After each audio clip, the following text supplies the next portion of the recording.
जय हिंद दोस्तों, property coverage पर आपका स्वागत है। दोस्तों, हर एक वो जानकारी, हर एक वो इन्फॉर्मेशन जो प्रॉपर्टी से रिलेटेड है वो आप तक पहुंचाने की मैं हमेशा ही कोशिश करता हूं। आज से कुछ दिन पहले हमने द्रोणागिरी के बारे में एक इन्फॉर्मेशन आपके साथ शेयर की थी। Navi Mumbai builders and developers association जो है द्रोणागिरी में CRZ का इशू है उसके ऊपर लगातार काम कर रहा है। मेरे साथ जो व्यक्ति बैठे हैं रमेश भाई शाह, इनको आपने पहले के इंटरव्यू में भी देखा होगा जिसमें नमदा का बार बार जिक्र आया था। Navi Mumbai builders and developers association उनके ये जो है वो प्रेसिडेंट है और जो CRZ का इशू है उसके ऊपर इन्होंने काफ़ी अच्छा काम किया है।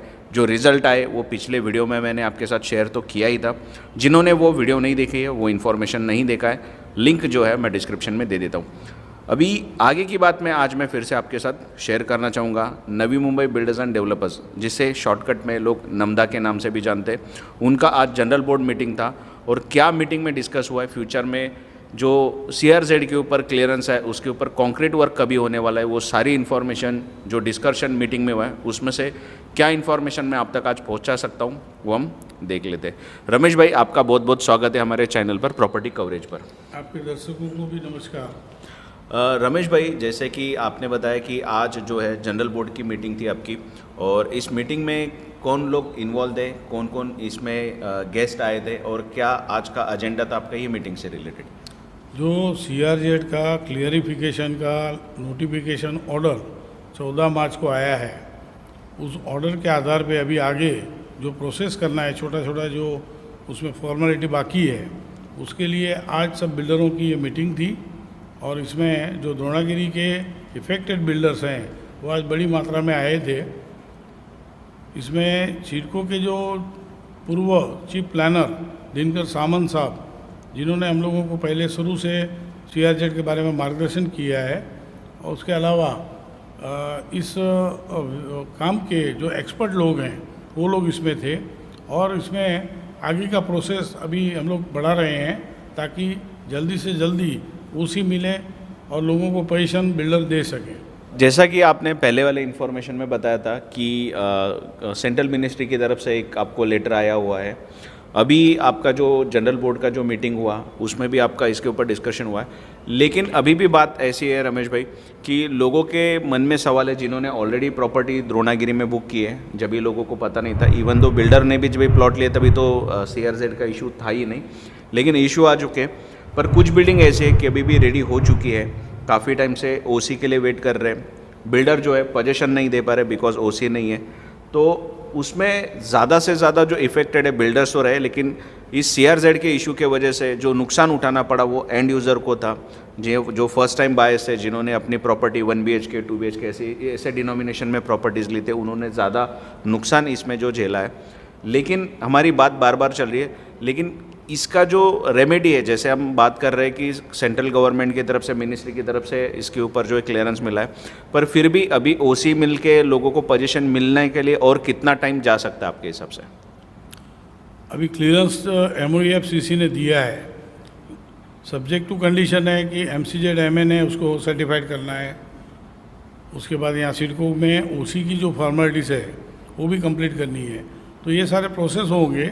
अब इसमें कितना समय लगेगा ये एग्जैक्ट नहीं बता सकते हैं, लेकिन डिपार्टमेंट टू डिपार्टमेंट जो कागज पत्री पुरावा या खातरी जो भी करनी है वो सारी हो जावे तो ये काम 2 से 3 महीने में पूरा हो जाएगा।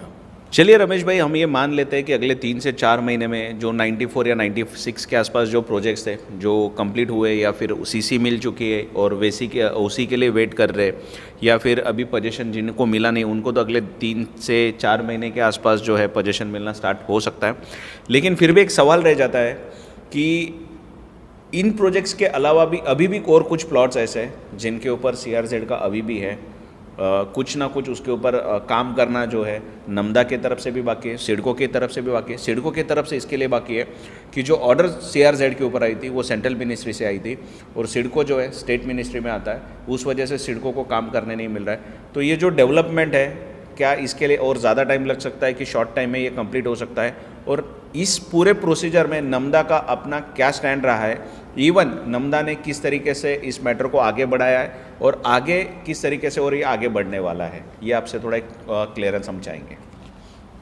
आज की मीटिंग में हमारे एडवाइज़र अशोक छाजर जी थे, उन्होंने अपने उद्बोधन में कहा था कि MOEF-CC यानी सेंट्रल गवर्नमेंट के अंदर नमदा एक फर्स्ट एसोसिएशन है कि जिसने जाके ये मामला क्लियर करने के लिए पूरा ये झुंबेश उठाई। अब जो ऑर्डर आए हैं उसमें जो बाकी के प्लॉट है, समझो 2000 प्लॉट में से ये तो 94 प्लॉट का मैटर है।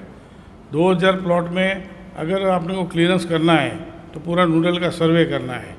तो MOEF-CC ने डायरेक्शन दिया है नमदा को और सिडको को कि नमदा के एप्लीकेशन पे आगे ये प्रोसीजर आगे बढ़ेगी। अब ये प्रोसीजर करने के लिए आज चर्चा ये हुई मीटिंग में कि 2000 प्लॉट में हम लोग तो ये 80-90 लोग जो भी हैं उतने लोग यहाँ पे हैं उपस्थित और इतने लोग ही इसमें इन्वॉल्व हो पाए हैं।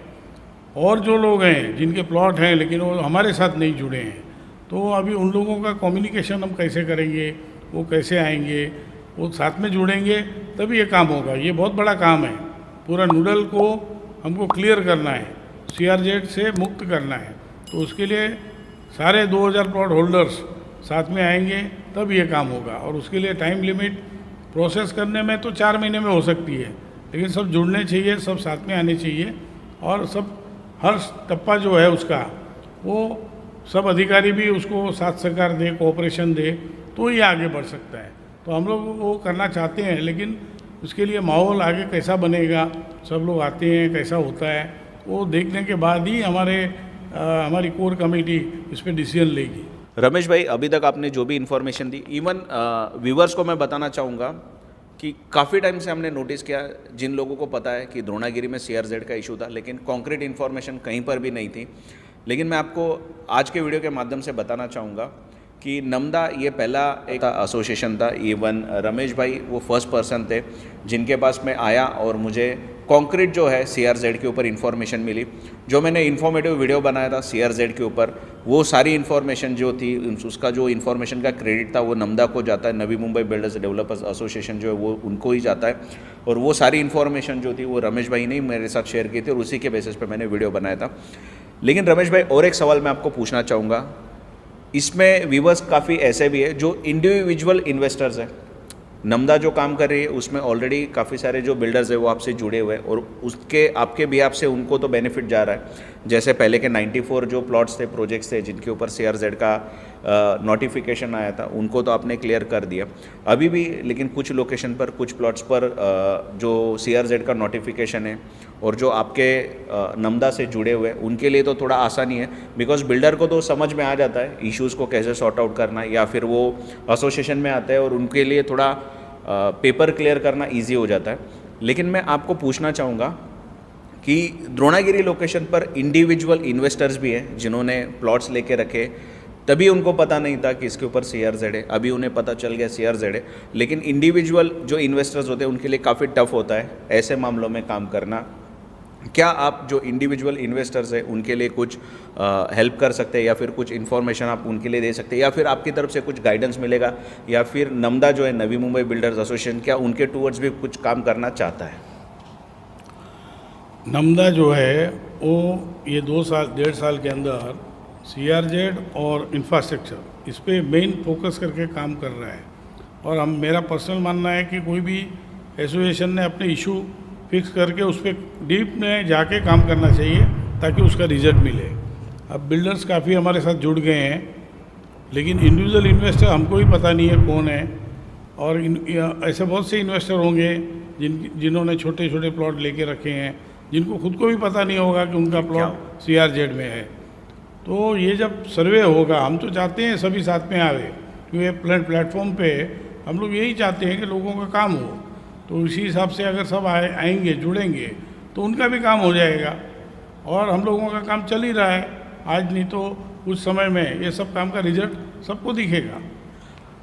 दोस्तों, इस माध्यम से मैं आपको इतना ही बताना चाहूँगा कि आपने अगर प्लॉट लिया है, आप इंडिविजुअल इन्वेस्टर्स हो, आपको समझ में नहीं आ रहा है कि CRZ के टूवर्ड्स कैसे काम करना है, आपको आपकी दिशा फिक्स करने में डिफ़िकल्टीज आ रही है, कुछ भी आपको इश्यूज़ आ रहे हैं, तो आप नमदा जो नवी मुंबई बिल्डर्स डेवलपर्स एसोसिएशन है उनको अप्रोच कर सकते हैं। शायद से आपकी मुश्किलें थोड़ी सी आसान हो सकती है। अगर आप नमदा को कांटेक्ट करते हो तो। रमेश भाई, जैसा कि इंटरव्यू के शुरुआत में ही आपने बताया, इवन आज के वीडियो का ही मकसद ये था कि नमदा की आज की ये जो मीटिंग हुई है, क्या इसमें कंक्लूजन निकला है और इसके ऊपर क्या फ्यूचर में एक्शंस होने वाले, किस तरीके से नमदा आगे काम करने वाली है। आज की मीटिंग बहुत अच्छी हुई है। नमदा की एक्शन टीम जो काम कर चुकी है वो भी बहुत बढ़िया काम कर चुकी है। अकेला रमेश भाई भी कुछ नहीं कर सकता है, सबका साथ होता है तब ये लेवल पे काम होता है।